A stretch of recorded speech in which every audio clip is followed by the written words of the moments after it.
Focus. Ideate. Innovate. Enable.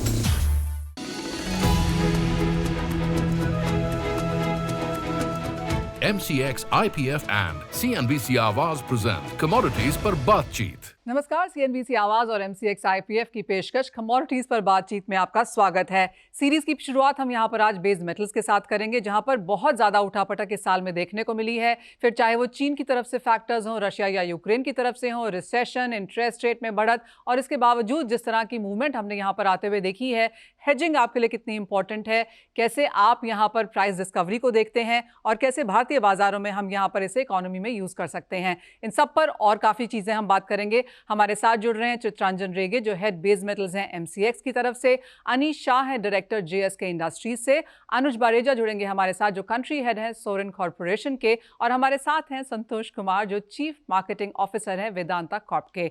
आप सभी का कार्यक्रम में स्वागत है। और ये साल काफ़ी चैलेंजेस भरा रहा चित्रांजन, अगर हम यहाँ पर देखें तो उठापटक यहाँ पर काफ़ी ज़्यादा थी। एक तरफ इंफ्रास्ट्रक्चर की चिंताएं, दूसरी तरफ EV की स्टोरी, तो हर जगह मेटल ने यहाँ पर हेडलाइंस बनाई हैं हर क्वार्टर में। और जो मेटल इकोनॉमी है इंडियन मार्केट्स की, आप कैसे देखते हैं जो भी काम यहाँ पर एक्सचेंज ने किया है? मनीषा, ये पूरे मतलब पिछले पेंडेमिक और जो रिसेंट ये जो रहा इस डेवलपमेंट, अगर पिछले 3 साल का लेखा जोखा देखें तो हमारा मतलब कोशिश जो है वो 3 तरीके की रही। पहली बात तो ये है कि हमें कॉन्ट्रैक्ट्स को, जो भारतीय बाजार हैं, चाहे प्रोड्यूसर हो, कंज्यूमर हो, ट्रेडर हो, इंपोर्टर हो, एक्सपोर्टर हो, सबके लिए एक रेलेवेंट बेंचमार्क क्रिएट करने का जो कोशिश थी।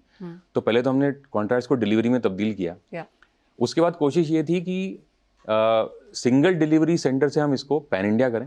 देखिए, कंजम्पशन प्रोडक्शन जो है वो किसी एक जगह को लिमिटेड नहीं है, तो उसके लिए हमने अब मल्टीपल डिलीवरी सेंटर्स वाला एक जो है वो एक आखिरी कड़ी रह गई है, और हमने ईस्ट वेस्ट नॉर्थ साउथ सब जगह जोड़ लिया है। तो पलवल नॉर्थ में, कलकत्ता ईस्ट में, चेन्नई साउथ में, और थाने, रायपुर एक एल्यूमिनियम के लिए है सेंटर में।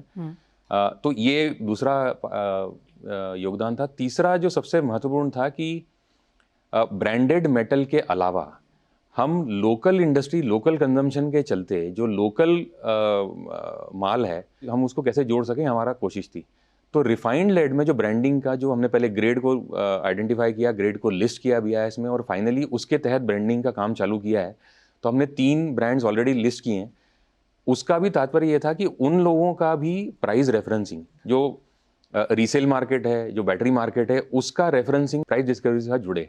तो इस प्रकार से हम बढ़ते जा रहे हैं। तो हमने जगहों को जोड़ा है, हमने ग्रेड को जोड़ा है, और हम अलग अलग फॉर्म्स जो हैं उसको जोड़ रहे हैं, और आने वाले समय में भी वैल्यू चेन को देखते हुए हम इस तरीके से एक एक प्रोडक्ट को जोड़ेंगे। सो ये हमारा थीम रही है अभी तक। एब्सोल्युटली। अनीश, आप कैसे देखते हैं जो भी काम यहाँ पर एक्सचेंज ने किया है? एक समय होता था LME में कॉल करके प्राइसेस लेने का, अब जब यहाँ पर भारतीय बाजारों में एक इंडेक्स है, एक बेंचमार्किंग प्राइस यहाँ पर देखने को मिल रहा है, आपने उसका फ़ायदा कैसे उठाया है? तो हम लोग जो प्राइमरी प्रोड्यूसर्स थे उनसे मटेरियल बाई करते थे। At that point of time, even though उनकी जो सारी प्राइजेस थी वो LME लिंक हुआ करती थी, और इवन LME में जब भी आप हेज कर सकते थे, but with them we can not hedge. इसकी वजह से क्या होता था कि हम जो कॉन्ट्रैक्ट एग्जीक्यूट करते थे, जो फिक्स प्राइस बेसिस पे रहते थे सारे, वो हम बैक टू बैक हेज नहीं कर पाते थे। All the producers have started giving fix price now, dispatch letter, all that has happened. So that is the good change what we see. Anuj, clearly काफ़ी कुछ यहाँ पर काम हुआ है पिछले कई सालों में, कॉन्ट्रैक्ट चेंजेस भी हमने यहाँ पर आते हुए देखे हैं। आपका क्या एक्सपीरियंस रहा है, चाहे वो इंडेक्स हो, चाहे वो डिलीवरी बेस्ड हो, स्टैगर डिलीवरी है, या फिर कितने सारे मल्टीपल इन्होंने डिलीवरी सेंटर्स यहाँ पर खोले हैं? क्या कुछ फ़ायदा स्टेक होल्डर्स को इसकी वजह से है? पिछले 3 साल में डिलीवरी ओपन करके काफ़ी अच्छा काम किया। That's the first thing I would like to say. दूसरा, हम लोग एक्सचेंज को 2014 से फॉलो कर रहे हैं, and we have been quite active, और हमने काफ़ी उसके ऊपर ट्रेड भी किया जब LME ऑप्शंस इंडिया में अवेलेबल नहीं थे। हम 2004 से इंडिया में कोशिश कर रहे हैं कि सबको LME का ऑप्शन दिया जाए, ताकि वो अपना प्रोडक्ट को और अपने हेजिंग को एक सशक्त तरीके से रखें और अपने बिजनेस को बचाएं। पिछले 5 साल में अगर आप इंडिया को देखें, इंडिया एक मैन्युफैक्चरिंग साइकिल से निकल रहा। आज एक मैन्युफैक्चरिंग इंडस्ट्री को एक सशक्त हेजिंग फैसिलिटी अवेलेबल होनी चाहिए हिंदुस्तान की तरफ से। शुरुआत में आपने बोला that we are affected by Ukraine war, oil prices rises and everything. ना, इससे अपने आप को, हम अपनी कंट्री को कैसे प्रोटेक्ट करें, उसके लिए हमारे पास अपना एक्सचेंज होना चाहिए। मेरी सोच वहाँ से आती है। आज हमारी इंडस्ट्री मेटल की $35 बिलियन की है। $35 बिलियन को हेज करने के लिए हमें एक दूसरी कंट्री के अंदर जाना पड़ता है। तो ओवरऑल अगर हम पूरी कंट्री को हेज करें तो $70 बिलियन का टर्नओवर हम एक बाहर की कंट्री को दे रहे हैं। आज डॉलर की फ्लक्चुएशंस है, मेटल की उठक पटक आपने बोला कि पिछले 1 साल से चल रही है। अगर वो हम अपने ही देश में अपने एक्सचेंज के ऊपर करें तो हमारी पूरी इकोनॉमी एक रॉबस्ट तरीके से आगे जा सकती है विदाउट से बिना किसी के ऊपर डिपेंडेंट हुए। जैसे आपने बहुत सारे नंबर्स यहाँ पर रखे अनुज, और आपने कहा भी कि एक सशक्त यहाँ पर एक्सचेंज है, सब कुछ यहाँ पर काम किए भी जा सकते हैं, तो किन चीज़ों की कमी देखते हैं फिलहाल आप यहाँ? मैं 2 तरीके से कमी देखता हूँ इसकी तरफ से। एक, हमारे हिंदुस्तान के प्रोड्यूसर्स सारे इसके ऊपर आने चाहिए और उन्हीं को इस प्राइस को फॉलो करके करना चाहिए। इसका एग्जाम्पल आप चाइना से ले सकते हैं। चाइना में जब 2001-2 में जब उन्होंने इंडस्ट्रियल रेवोल्यूशन शुरू किया तो उन्होंने अपना एक्सचेंज बनाया, वो दुनिया पर डिपेंडेंट नहीं रहे। सिमिलरली हम एक इंडस्ट्रियल मैन्युफैक्चरिंग के जो फेज से जा रहे हैं, हमारा अपना एक्सचेंज अपने प्राइसेस को कंट्रोल करे। आज अगर 2 दुनिया के देश लड़ते हैं और एल्यूमिनियम के प्राइसेस ऊपर चले जाते हैं, तो आप सोचिए कि हमारा इंफ्रास्ट्रक्चर सेक्टर जहाँ पे बुलेट ट्रेन्स आ रही हैं, न्यू रेलवेज़ आ रही हैं, उसके प्राइसेस क्यों ऊपर जाएं? तो हमारा अगर अपना एक्सचेंज होगा तो हम सारा का सारा अपना प्राइसिंग मैकेनिज्म उसके ऊपर कंट्रोल कर सकते हैं। So we want to protect that. और वो पहली शुरुआत एक प्रोड्यूसर से होनी चाहिए, दैट यस कि मैं इस एक्सचेंज को फॉलो करता हूँ। बिकॉज आज की डेट में आप जितना भी हिंदुस्तान के अंदर प्रोड्यूस करते हैं वो सब हिंदुस्तान से ही मिल रहा है। तो मैं किसी बाहर की प्राइस को क्यों मानूं और क्यों गवर्न करूं अपने देश की इकोनॉमी को रन करने के लिए? I think that should be the first criteria. So my first thing is कि एक देश के प्रोड्यूसर्स को उसके ऊपर आने चाहिए। सेकेंड, अगर गवर्नमेंट इसको एक डिफरेंट तरीके से देखे, आज बैंकों में उठक पटक मेटल इंडस्ट्री से, अगर आज निकल के प्राइसेस जो मार्च में $32,000 से $1,00,000 चले गए तो बहुत सारे लोगों ने पैसा गंवाया। अगर हमारा अपना एक्सचेंज होता तो हम ये पैसे नहीं गंवाते और हमारा पैसा हमारे देश में ही रहता। तो we have to protect that and government should encourage जितने भी लोग उसके ऊपर हेजिंग करते हैं उनको एक इंसेंटिव दे ताकि उनकी बैलेंस शीट्स रॉबस्ट रहेगी और बैंकों को कोई खतरा नहीं रहेगा। So these are the 2 aspects, if you look at that you can control the economy in a big way. Santosh, participation यहाँ पर बाजार में है, लेकिन आप कहेंगे अवेयरनेस की बात जहाँ पर आती है, हेजिंग की बात यहाँ पर आती है, सब स्टेक होल्डर्स एक मत हैं इसको लेकर? हेजिंग आज के डेट में बहुत ही इम्पॉर्टेंट सब्जेक्ट है कि the kind of volatility is there into the market. और आज के डेट में we call it as a बुका वर्ल्ड। तो जिधर भी देखोगे आप वॉलेटिलिटी है, and we also seen in last couple of years. So that way wherever we are doing as a competitive player, whether it is a producer, चाहे वो producer है या ट्रेडर है या खुद कंज्यूमर है, सबको अपने प्राइस को कैप करना है। तो मैं तो बहुत सपोर्ट करता हूं कि हेजिंग तो होनी चाहिए। 3 साल से जैसे सभी ने कहा और सभी ने प्रोत्साहित भी किया कि काफ़ी सारे चेंजेस हुए हैं, आपने बाजार को सुना है, आपने बदलाव भी यहाँ पर किए हैं, जिस तरह का पार्टिसिपेशन फिलहाल मार्केट्स में आया है, क्या आप उससे एंथ्यूज्ड हैं? आपको क्या लगता है, क्या कुछ और इस बाजार में अब करने की ज़रूरत है? एक तो पहली दिक्कत ग्लोबल प्राइस, दूसरी दिक्कत प्रीमियम का पता नहीं, दूसरी दिक्कत रुपये डॉलर का कोई हिसाब नहीं। मतलब एक व्यक्ति जो है वो क्या क्या चीज़ मैनेज करे। तो ये जो डिलीवरी में तब्दील होना था ना, वो उसने क्या किया कि ये तमाम रिस्क को बंडल करके सिंगल एक सोल्यूशन दे दिया है। तो एक तो उस वजह से मुझे लगता है कि बेंचमार्क करने में या वैल्यू चेन में, चाहे आप प्रोड्यूसर हो, चाहे डाउनस्ट्रीम हो, चाहे स्क्रैप ला रहे हो, वो तमाम लोगों को है ना एक रेफरेंस मिलता है कि भैया यहाँ पे डिलीवरी लेने देने का जो बेसिक प्राइस डिस्कवरी है ये है। अब मुझे बायलैटरली डिसाइड करना है कि क्वांटिटी पे है, क्वालिटी पे है। एक तो ये हो गया। हमारी कोशिश जो है वो ये है कि आज ये मैसेज जो फ्रंट लाइन जो डायरेक्टली इम्पैक्ट वाले लोग हैं उनको तो थोड़ा थोड़ा समझ में आने लग गया है या वो रीअलाइन हो रहे हैं। दिक्कत ये है कि जो ब्रॉडर स्कीम है, जो हमारे यहाँ पे जिस चीज़ की डिलीवरी होती है, मैं ये मानना तो मुश्किल है कि एल्यूमिनियम इंगट की डिलीवरी होती है तो हर कोई तो एल्यूमिनियम इंगट कंज्यूम नहीं कर रहा है। भाई जो कैन बना रहा है, जो कंडक्टर बना रहा है, जो स्क्रैप से काम कर रहा है, उसको रेफरेंसिंग के लिए क्या है? मुझे लग रहा है कि वो जो हम फिलहाल जो हमारा अवेयरनेस का या वो जो कोशिश है और मल्टीपल डिलीवरी सेंटर्स वाला जो कोशिश है, उसमें कोशिश ये है अभी कि ये कोने कोने तक जाकर, जब तक क्या है वो पूरा ट्रेड जो है उसको हमारे इर्द गिर्द लाने की जो चेष्टा है वो हम फिलहाल उसमें लगे हुए हैं। सकते हैं। संतोष, मेरा वही सवाल है, क्योंकि कुछ लोग यहाँ पर हेजिंग देखेंगे, कुछ लोग प्रॉक्सी हेजिंग भी यहाँ पर करते हैं, हर कोई यहाँ पर डिलीवर नहीं भी करना चाहता। लेकिन अगर हम इसको ब्रैकेट्स में या कैटेगरीज में ब्रेक डाउन करें तो आपको क्या लगता है कितने स्टेक होल्डर्स यहाँ पर सिर्फ हेजिंग के लिए आते हैं, कितने डिलीवरी बेस्ड हैं यहाँ पर, और कितने लोग यहाँ पर बेंचमार्किंग के लिहाज से इसे देखते हैं? हाँ, हेज तो करना ही है अपने को। अब ग्लोबल में भी एलएमई क्यों आई? एलएमई इसलिए आई कि वॉलेटिलिटी को कंट्रोल करे।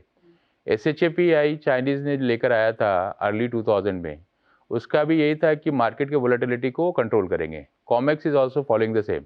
तो हेजिंग तो प्राथमिकता रहेगी। चित्ररंजन, ये बात तो बहुत पहले से ही होती रही है कि of course price discovery, hedging mechanism तो यहाँ पर है ही, लेकिन एक्सचेंजेस क्या वो प्लेटफॉर्म बन सकते हैं, क्या वो सरकार के साथीदार बन सकते हैं जहाँ पर वो इकोनॉमी का बड़ा हिस्सा भी बने? तो किस तरह की बातचीत फिलहाल उस जोर पर है?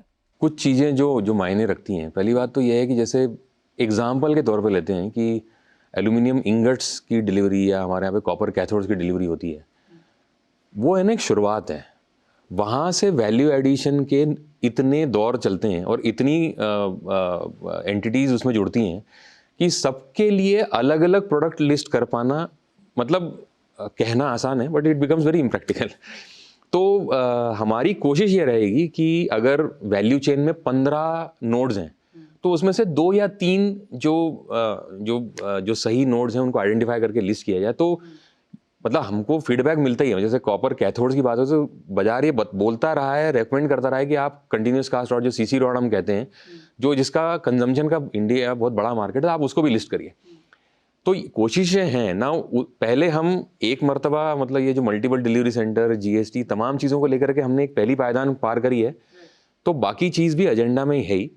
दूसरा, जो गवर्नमेंट के साथ काम करने में हम सेबी, फाइनेंस मिनिस्ट्री और तमाम लोगों के साथ मिलकर के जो जीएसटी के चैलेंजेस फिलहाल हैं उसको हम आयरन आउट करने की कोशिश में लगे, और पैरेलली एडिशनल प्रोडक्ट्स पे भी काम हो रहा है। मतलब आज ये जो प्राइमरी प्रोडक्ट्स हैं उसके अलावा भी आप देखें, जैसे स्टील की बात हुई, बहुत एल्यूमिनियम अलॉय है, हमने प्रीवियसली भी हमने ब्रास में कोशिश करी थी। तो बहुत सारी चीज़ें हैं करने के लिए, पर वो एक एक करके इंफ्रास्ट्रक्चर एक बार वेयरहाउसिंग का डेवलप होना और उसके साथ हम एक एक चीज़ बाजार को जब सप्लाई करेंगे तो मुझे लगता है कि उसकी रिस्पॉन्स अच्छा रहेगा। और मुझे अभी तक हमें सपोर्ट अच्छा रहा है और मुझे उम्मीद है कि आने वाले समय में हम जब नए प्रोडक्ट्स लॉन्च करेंगे तो और भी लोग इससे जुड़ करके इसका फ़ायदा ले पाएंगे। एब्सोल्युटली। एक्सचेंज की अहमियत क्या है वो तो ऑफ कोर्स हमारे सभी पैनलिस्ट उससे एग्री करते ही हैं, लेकिन काफ़ी सारी चीज़ें वो भी हैं जो यहाँ पर ऐड करने की ज़रूरत भी है। एक छोटे से ब्रेक के लिए रुकेंगे, लेकिन जब लौटेंगे तो एग्जैक्टली उसी मुद्दे पर बात करेंगे।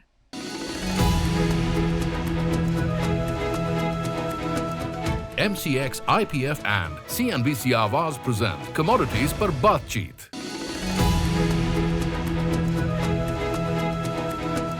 MCX, IPF and CNBC आवाज present Commodities पर बातचीत। आपका स्वागत है, आप देख रहे हैं कमोडिटीज पर बातचीत। हमारा पैनल यहाँ पर हमारे साथ है और अब हम जानना चाहेंगे कि क्या चैलेंजेस हैं यहाँ पर जिसको अभी भी एक्सचेंज को फिलहाल देखने की जरूरत है। अनीश, आपसे शुरुआत करेंगे। हम बात कर रहे थे ब्रेक में कि कैसे जीएसटी एक थोड़ा सा मुद्दा है, अगर आप उसको एलाबोरेट कर सकें। Currently like there are multiple delivery centres, तो अगर कोई भी अगर एक्सचेंज पे अगर डील करता है तो उसको पता नहीं है कि उसको डिलीवरी लगने वाली कहाँ से है, विच सेंटर से। It is expected of him to register with all the states wherever the delivery centres of exchange are there, so it is very very cumbersome. तो जीएसटी काउंसिल को इसको address करना बहुत ज़रूरी है to improve the overall business on exchange, कि भाई अगर एक ही जगह पे आपका रजिस्ट्रेशन है that can work for all the delivery centres. So अगर वो जब तक नहीं होता है तब तक like lot of people are away from exchange to come on exchange. This is to be address urgently. Anuj, आप कैसे देखते हैं, क्या लगता है आपको एक बड़ा चैलेंज है फिलहाल कारोबार करने में? जो अनीश भाई ने बोला कि जब डिलीवरी सेंटर्स काफ़ी सारे खुल गए हैं, अगर हमने खोले हैं तो हम उसको बंद भी कर सकते हैं। आज एल्यूमिनियम का सबसे बड़ा डिलीवरी सेंटर रायपुर का है, कलकत्ते में डिलीवरी नहीं होती तो कलकत्ते का सेंटर हमें खोलने की कोई ज़रूरत नहीं है। So we have to evolve with time, हमें वक्त के साथ बदलना चाहिए। एंड आई थिंक अनीश भाई की बात को आगे लेते हुए कि जीएसटी जितना कम होगा, सेंटर जितने कम होंगे, उतना ही एक बिजनेस अपने आप को कंट्रोल कर सकता है। बिकॉज आज government is very critical on GST, they want everything to be controlled, और इसी तरह से हमको भी अपना बिजनेस कंट्रोल करना चाहिए। अपार्ट फ्रॉम जीएसटी, डिलीवरी के हमारे पास सिर्फ 5 दिन मिलते हैं। हम डिलीवरी के 5 दिन को 15 दिन भी कर सकते हैं। उससे लिक्विडिटी और ज़्यादा आएगी एक्सचेंज के ऊपर कि एक आदमी को अपना मटेरियल एक्सचेंज पे डिलीवर करके 25 दिन का इंतज़ार क्यों करना पड़े। वो 15 दिन के बाद ही अपने पैसे लेके डिलीवरी करके जा सकता है, और 15 दिन के बाद एक दूसरे आदमी को उस मटेरियल की ज़रूरत है तो वो लेके जा सकता है। तो वर्किंग साइकिल विल इंक्रीज। अगर इन दो मुद्दों पे एक्सचेंज और थोड़ा सा अपने आप को इवॉल्व करे तो लिक्विडिटी और वॉल्यूम अपने आप बढ़ जाएगा इसके ऊपर। संतोष, आप कैसे देखते हैं बाजार को, और आप क्या है जो ठीक करना चाहेंगे एक्सचेंज पे? बेसिकली जब कमोडिटी की बात करते हैं तो we always compare with the China. जब जीडीपी की बात होती है तो world wide China contributes 10%, but जब हम इंडस्ट्रियल कमोडिटी की बात करते हैं तो they contribute more than 50%। And this 50% आप देखेंगे mostly they are consuming by themselves. India जो है just consuming 10% of what China is consuming. लेकिन हमारे पास maximum raw material is importing most of the commodities. अगर मैं कॉपर को रिप्रेजेंट करता हूँ, कॉपर में 98% इज इम्पोर्टेड, और जो ग्लोबल ट्रेड होता है which is happening on LME। तो कैसे हम LME और MCX को सिंक्रोनाइज करें, क्योंकि वो आर्ब हमेशा रहेगा आफ्टर LME को तो is more than 120 years, but last 20 years में SHF ही पॉपुलरिटी गेन की है चाइना ने। लेकिन आज भी उतना कॉन्फिडेंट नहीं है बाजार, मतलब आउटसाइड चाइना SHF पे ट्रेड नहीं होता है। एंड उसका एक रीज़न ये भी होता है कि ट्रांसपेरेंसी और जो लीगल कॉन्फिडेंस होता है, because people is having more confidence on English law जो सेटलमेंट होती है, वो हमारे यहाँ पे अभी भी वो कॉन्फिडेंस नहीं है for contract and delivery. So these are the few basic challenges what I see as a producers. Okay Chitranjan, I don't know आप कितने प्रेशर में हैं, लेकिन ये मार्केट के इतने बड़े स्टेक होल्डर्स ने क्लियरली आपको एक लिस्ट बना के दी है कि क्या कुछ करने की ज़रूरत है जिससे बाजार और भी कॉन्फिडेंट हो सकता है। एक्सचेंज कैसे देखता है इन एक्सपेक्टेशंस को? एक्सचेंज की सोच जो है, मैं एक बार बताया तो, क्योंकि किसी भी चीज़ को चालू करना, उसमें से रिफाइन करके अलग करना, कम करना, इसमें कोई दिक्कत नहीं है। मतलब जब कारोबार या हमने जो डिलीवरी बेस्ड काम चालू किया था, उसके बाद एक बात तो तय थी कि मेटल का कंजम्पशन कहाँ होता है ना, ये इसका बहुत क्लियर आइडिया उस समय तो था नहीं। उस समय सभी का सजेशन ये था कि अगर आप इंटीग्रेट करना चाहते हैं तो आप कम से कम east west north south presence तो रखिए। अच्छा, प्रेजेंस करने में दूसरी दिक्कत ये आती कि आप डिलीवरी के कॉस्ट कितना है, ट्रांसपोर्टेशन कॉस्ट। तो हमारा एक ये मोटा मोटी कंसेंसस था कि आप प्रीमियम डिस्काउंट मत दीजिए, जहाँ पे भी सरप्लस है वो वहाँ डिलीवर कर सकता है। तो इसके चलते अनुज सही करें कि एल्यूमिनियम में रायपुर पे जो ग्रेविटी आई है उसके अलावा तो कोई पैरेलल ही नहीं है उसका। लेकिन यही चीज़ अगर हम लेड में देखते हैं तो नॉर्थ में भी डिलीवरी हो रही है, थाने में भी, मतलब वेस्ट में भी डिलीवरी हो रही है, साउथ में भी डिलीवरी हो रही है। तो हर एक मेटल का एक अपना मतलब डिमांड सप्लाई का एक सिनेरियो निकल रहा है। उसके चलते तब्दीलियां हमें करनी पड़ेंगी, हम ओपन हैं उन सब चीज़ों के लिए। चूँकि हम इस 3 साल में हमने 1.5-2 साल पैंडेमिक के भी देख लिए है, जब वो थोड़ा सा स्क्यूड मार्केट था, तो मुझे लगता है कि थोड़ा और वक्त लगेगा हमको उसको रिफाइन करने में, पर हम उस दिशा में जाएंगे ज़रूर। मल्टीपल डिलीवरी सेंटर्स के साथ ये इशू जो GST का अनीज भाई ने बताया वो आता है।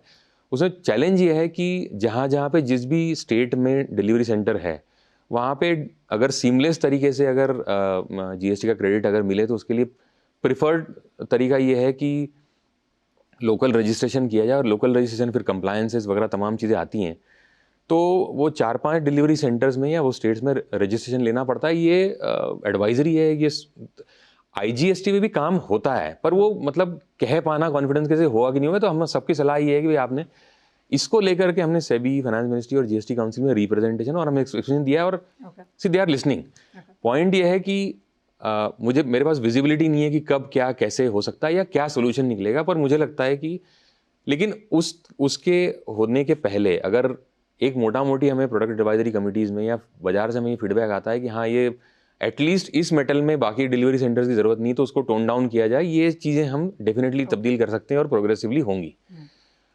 एक और पॉइंट जो कहा गया कि और प्रोडक्ट्स वाला जो था, उस बारे में भी काम हो रहा है। मतलब जो अप्रूवल की प्रक्रिया है उसके साथ हम एक एक करके उसको कर पाएंगे।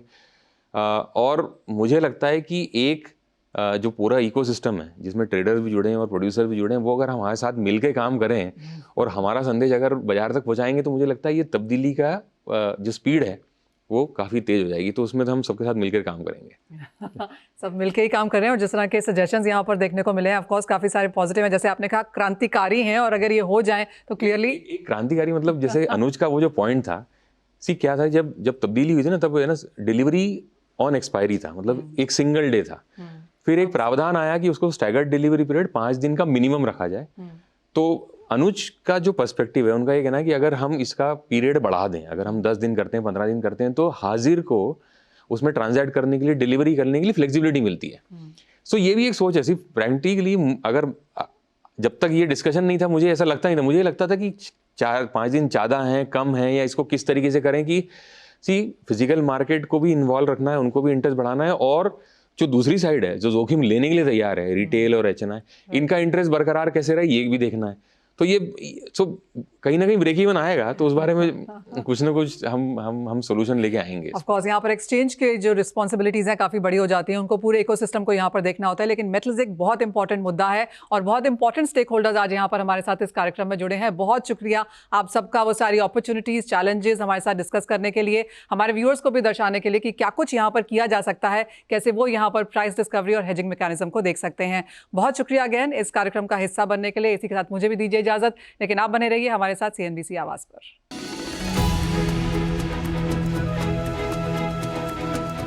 MCX IPF and CNBC आवाज present commodities पर बातचीत। Focus, ideate, innovate, enable.